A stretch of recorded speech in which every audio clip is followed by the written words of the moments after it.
the nice way to say it, but they just said we can't lend to you because you're too high risk. Like you don't have anything, you know. So I started figuring out. I did wholesaling at first, and once I did a couple of deals, I started basically stacking paper, and then I got into lease options, and I said, all right, I want to start buying passive income. So I reached out to a couple of people, started raising money, and that's how I started acquiring the rental units. Now I'm at the point where I can go to the bank and get financing. So you want bank financing because it's cheap, 5-6%, and your real estate, the real estate investment you're doing is going to get you, 15 to 35%, and you're paying 5. So I started thinking, if I find a deal, my job is to create appreciation. So I found a 10-unit apartment building, and I bought it for $190,000, and I raised $225, and I did that because I wanted to actually fix the property up. And Juan taught me about the credits, and I got all the credits I could. And so I ended up buying it for really $150 with all the credits, and I put in about $75,000 into all the 10 properties. And at first I was only making like $10 a unit, but I wanted to do this. I said, if once this is paid off and I get a loan, this thing goes to about $2,000 cash flow. Or it's around $2,000 cash flow for 10 units because because I bought it right. So when I speak today, I'm going to talk about all the different strategies that I've done, and I'm going to talk about this case study. Find the paper. That's on your worksheet. So we want to reach out to mortgage brokers and get a pre-qualification letter. Your starting point. Where are you now? How much can you get from the bank? And that's what you want to know. So go to a bank and give them give them all your documents, and they'll tell you how much you could get approved for. So that's where you start. Then the second thing is applying for business funding. Business funding or business credit is a great vehicle for you to acquire assets and acquire income-producing activities. So when I got started and went through the business credit, I was awarded $16,000. And a couple of you may say, "Oh, what are you going to do with 16?" That helped me out a lot. I took $10,000 from that 16 and bought a 3-unit. I paid my rent with it, as I talked before, and I also used it for marketing. And a couple of you asked, like, where do you find sellers? I've never done a deal off the MLS. MLS is not a place to find deals. Everybody see it. Yeah. So the $16,000 I use for marketing expenses. I do direct mail, I buy bandit signs, and a couple of other strategies that I'll talk about later. So I use business credit for that. Now, the next one is leveraging your personal financial statement.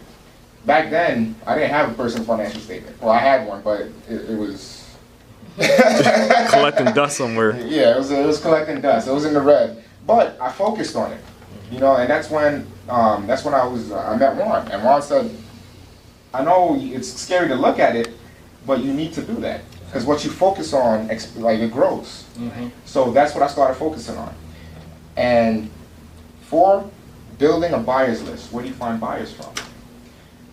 Depending on your strategy, depends on where you find buyers. So if you're doing lease options, the buyers are going to come from Craigslist and bandit signs. If you're doing wholesaling, the buyers are going to be cash buyer investors. Again, bandit signs, going to auctions, increasing your network, talking to real estate agents. So the buyers are going to come from, depending on your strategy, it comes from different sources. Then 5, access to private money. Now, private money could be in the form of hard money. It could be in the form of relatives or just regular people that they have a 9-to-5, they love their 9-to-5, they don't want to leave, and they're making a lot of money, but they don't have time to invest in real estate. But you do. You bring a deal, and let's say the whole deal is 20%. The entire deal is 20%. You could say, "Hey, Mr. Investor, I have a deal here that's 20%. Let's share. I'll give you 10%. And then collect the rest." Let's say there's a deal that's 12%, like my 10-unit. I said, I'll give you 10%. I'm only taking 2. A couple of you wouldn't do that. But in my starting position, I knew that this is what I had to do.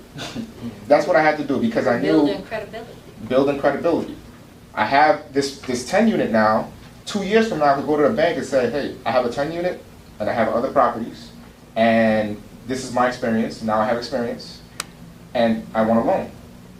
I have an interest rate at 10%, and I've been making payments. Never missed a payment, as you can see here. And I'm pretty sure that you offer something less than 10%. So you know this deal works. So that's what you have to do. You have to think about the future. And that's why we focus on goals. Goals is the most important thing that you can do in any business. A personal financial statement is pretty much your current goals, where are you at, and then where you want to go. So you have to bridge that gap. Find the deal. What we want you to do is to reach out to about 20 listing agents and prove credibility to them. So you want to provide credibility to the agents. And we say 20 listing agents, so go on LoopNet, go on the MLS, and look for agents. Don't look for deals there. I mean, you can for learning purposes, just to figure out how to evaluate a deal, but if you're looking for a great deal, you're not going to find it on the MLS. The probability of finding it is very low. You got that right. Yeah, but the MLS is really good for finding agents. And if you find it, it's already under contract. You said what? It's already under contract. On MLS and LoopNet, right? Yeah, Most of the time. A good deal, yeah. So, but there are the MLS and LoopNet are really good for finding extraordinary agents, and that's the people that you want to work with.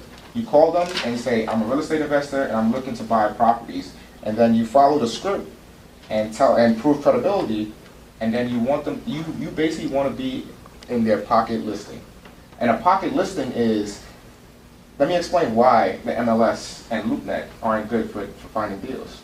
When a deal comes through to an agent, let's say I'm a real estate agent, I get a deal, like, okay, the first thing I'm doing is I'm contacting my buyers. Mm-hmm. So I'm not putting on the MLS, because I don't want the other agents to get that 3%, I want to collect the full 6%. So I reach out to all of my current buyers, and my, what's it called? When you read the pocket listings. So that's what a pocket listing is. The agent will reach out to all their buyers, their credible buyers. They know these people could close. If none of them want it, they'll go to their office and say, all right, I have this deal. Do any of you agents have any buyers? So that's the second phase. Then if no one there has it, the third phase is they say, all right, everybody, who wants this deal? So it goes on there. So it already went through 3 hands. Yep. Before you actually see the deal. Yep. Obviously it's not a good deal. If the pocket listings, these are people that are real estate investors, don't want it, then you wouldn't want it either.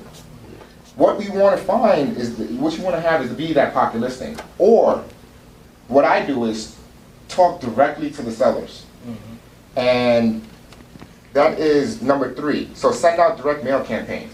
So when you send out direct mail campaign, or, let's see, so 3, 4, and 5. 3, 4, and 5, send out direct mail campaign, bandit signs, and driving for dollars. All 3 of those strategies are going to put you in direct contact with the seller.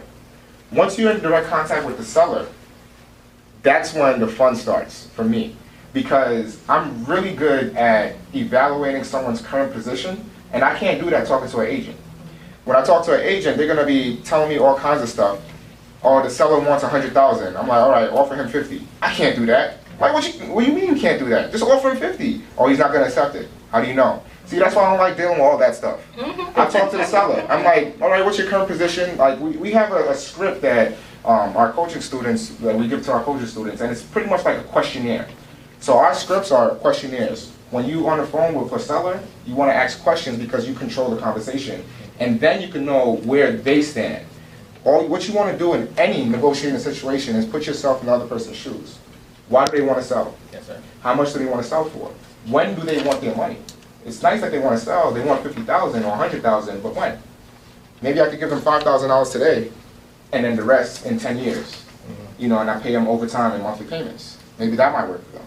Maybe they're about to retire, and they don't want this big tax liability from selling their house. So you create a situation and say, okay, Mr. Seller, you're about to retire, correct? Yes. So what you're really looking for is a passive income, like reliable income. So here's what I could do for you. I could give you $5,000 down for your 3-unit, and I could give you $600 a month for the next 10 years. And then you'll be paid off. And on top of that, I don't bring up interest at all when I'm talking to sellers, but if I know that that could get it over the edge to get the deal done, why not? I could give you 5% interest. I mean, what are you gonna do with your money anyway? I'll pay $100,000 for the house, but then what are you gonna use that money for? I'll give you 5%. And on top of that, $600 a month. So that's the negotiating. And 3, 4, and 5 are what's going to get you in direct contact with the seller to be able to talk and negotiate effectively with them. Number 2, network with wholesalers. So wholesaling is when you have, let's say you have a property that you want to, a property for sale. You as the wholesaler, you would get the property under contract. So you get the property, says, Louis Solomon is going to buy this property for whatever terms, $400,000. Then you go out to the marketplace and you say, all right, you look for your buyers now. Like now you become the middle person. And your buyer come in and you said, all right, I can give you this, I'll sell this property for $105,000. So there's a $5,000 spread in there. So you're actually going to sell your paperwork. You're selling your agreement to purchase the property for $5,000. And then you walk away. And normally this happens at closing. So you get an assignment fee, or a wholesale fee, or a marketing fee, whatever your attorney tells you is the correct way to do it in your state or your city. Pretty much whatever your attorney feels comfortable with, because that's going to represent you if anything goes wrong. So that's wholesaling. And wholesalers are a great way to find, wholesalers are a great way to find deals because they're spending their marketing dollars. I'm a wholesaler. I spend about $3,000 a month sending out letters to owners. You, as my buyers, they're not spending that $3,000. They're not on the phone going through a bunch of deals, figuring out what's a good deal or not. They're just coming and saying, oh, you found the needle in the haystack? I'll pay you $5,000 for that. Here you go. And now you can be in that position and say, I want to spend this marketing amount. Let me just look for wholesalers in the area. And if they have a good deal and it works for me, great, I'll pay you. That's true. I bought deals from wholesalers, and I can care less what they made, as long as my numbers still worked out. That's right. Yeah, I mean, I tell they're saving me time. They save you time. They did most of the work for the client. Yeah. Now, you know, there's greed involved. If I know he's about to make $50,000, I just tell them, I'm like, listen, if you're about to make over $10,000, don't tell me what you're gonna make. You know, if it's a good deal for me, I'll close on it. If it's not, we'll negotiate. But if you tell me you're gonna make $50,000, you know, I'm like, hey, how about you make 40 or 30? That's enough, right? But anyway. So we talked about finding the paper and then finding the deal. Do anyone have any questions so far about anything that I talked about? Paper or the deal? But do y'all understand it's an order that you have to adhere to. You find the money and then you find the deal. Because most people, they find the deal, they try to find the deal first, and then they run around like a chicken with his head cut off trying to find the money.